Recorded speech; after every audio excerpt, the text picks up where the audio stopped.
আবু সাঈদ এই বাংলাদেশের জন্য মরেনি, আমি বাংলাদেশের জন্য সংগ্রাম করিনি, আমার স্টুডেন্টরাও করেনি। যারা আহত হয়েছে তাদেরকে আগে চিকিৎসা দেওয়াটা কেন ব্যর্থ হয়, এই কাজটাও যদি আপনি না করতে পারেন তাহলে তো আপনি সরকার। বামদের যে রিসেন্ট অ্যাক্টিভিটিস সেটা দেখে মনে হচ্ছে যে তারা আমাদের প্রতি প্রচণ্ড বৈষম্য করা শুরু করেছে। প্রত্যেকটা সেক্টরে আমি দেখছি বৈষম্য হচ্ছে। আমাদের যে কী ধরনের বাংলাদেশ চাই সেটা নিয়ে এখন একটা বিশাল বিতর্ক হয়ে যাচ্ছে।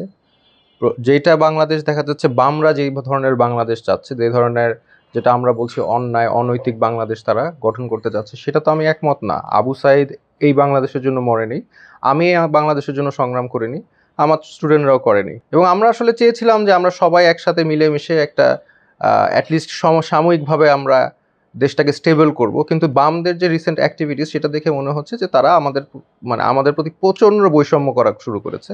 প্রত্যেকটা সেক্টরে আমি দেখছি বৈষম্য হচ্ছে।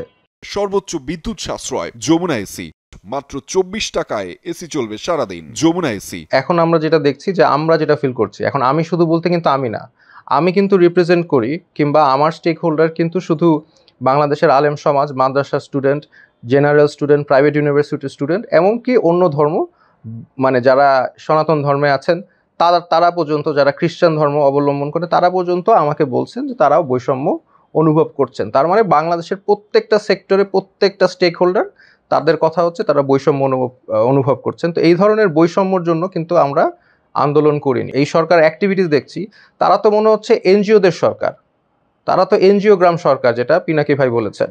তো তারা তো এনজিও সরকার হয়ে গেছে, তারা তো জনগণের সরকার হতে পারে নাই। তারা তাদের এজেন্ডা বাস্তবায়নের জন্য সর্বোচ্চ চেষ্টা করছে, সর্বোচ্চ করছে, কিন্তু দেশের মানুষের সাফারিং বা আমাদের সাথে যে একদম ওপেনলি চোখের সামনে বৈষম্য হচ্ছে, যে যতগুলো কমিটি করছে তাদের মধ্যে ইসলামপন্থীদেরকে নেওয়া হচ্ছে না।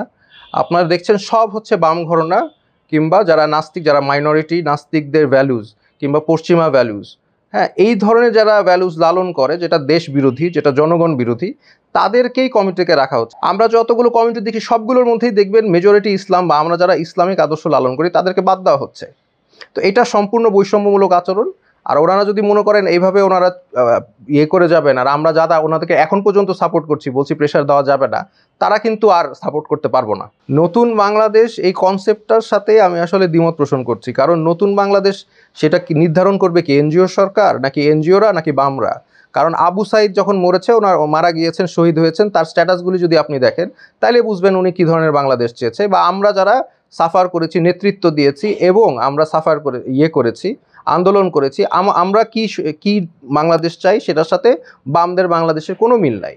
এখন আপনি যদি আমরা বেশিরভাগ আহত হয়েছি, আমরা বেশি মরেছি, প্রাইভেট ইউনিভার্সিটির স্টুডেন্ট মরেছে, মাদ্রাসা স্টুডেন্ট মারা গিয়েছে, শহীদ হয়েছে, কোরআনে হাফেজ মারা গিয়েছেন, আমাদের বাংলাদেশ আপনি মানবেন না, আপনি বামদের বাংলাদেশ, এনজিওর বাংলাদেশ বানিয়ে ফেলবেন, আর আমরা এখানে চুপ করে বসে থাকবো, সেটা তো হবে না। আপনি আমাদের কোনো মত নিচ্ছেন না, আমরা বৈষম্য অনুভব করছি, এবং আপনারা যদি আপনাদের বাংলাদেশ করতে চান আমাদেরকে ছাড়া, তাহলে সেটা আপনাদের ওই শেখ হাসিনার মতনই পরিণত হবে। একটা সরকারের মূল কাজই হচ্ছে ল অ্যান্ড অর্ডার। আপনি ল অ্যান্ড অর্ডারটা যদি না ঠিক করতে পারেন তাহলে আপনি সরকারই না। এটা এক নম্বর কথা। যারা আহত হয়েছে তাদেরকে আগে চিকিৎসা দেওয়াটা কেন ব্যর্থ হয়, এই কাজটাও যদি আপনি না করতে পারেন তাহলে তো আপনি সরকার না। কয়জন আহত হয়েছে? কয় হাজার লোক। এই কয় হাজার মানুষের চিকিৎসার ব্যবস্থা আপনারা করতে পারেন না। তারা আপনাদের অফিসের সামনে এসে ফিরে যায়, অন্ধ মানুষ, তারা অফিসের সামনে ফিরে যায়, তাদেরকে আপনারা হেল্প করতে পারেন না। এবং আমরা এখন প্রতিনিয়ত যেখানে যাচ্ছি তারা বলছে যে আমরা আহত, আমাদের ভিতরে গুলি আছে, কিন্তু আমি কোনো রকম সরকার থেকে হেল্প পাই নাই। এতটুকু যদি আপনারা করতে না পারেন তাহলে আপনাদের আসলে সরকারে আপনারা কি করতেছেন? এনজিও বা বিদেশি শক্তিদের গোলামি ছাড়া আপনার মনে হয় কোনো ফাংশন নাই। দেশটাকে মনে হয় বিদেশি শক্তিদের কাছে বিক্রি করার একটা ধান্দা করছেন আমার মনে হচ্ছে।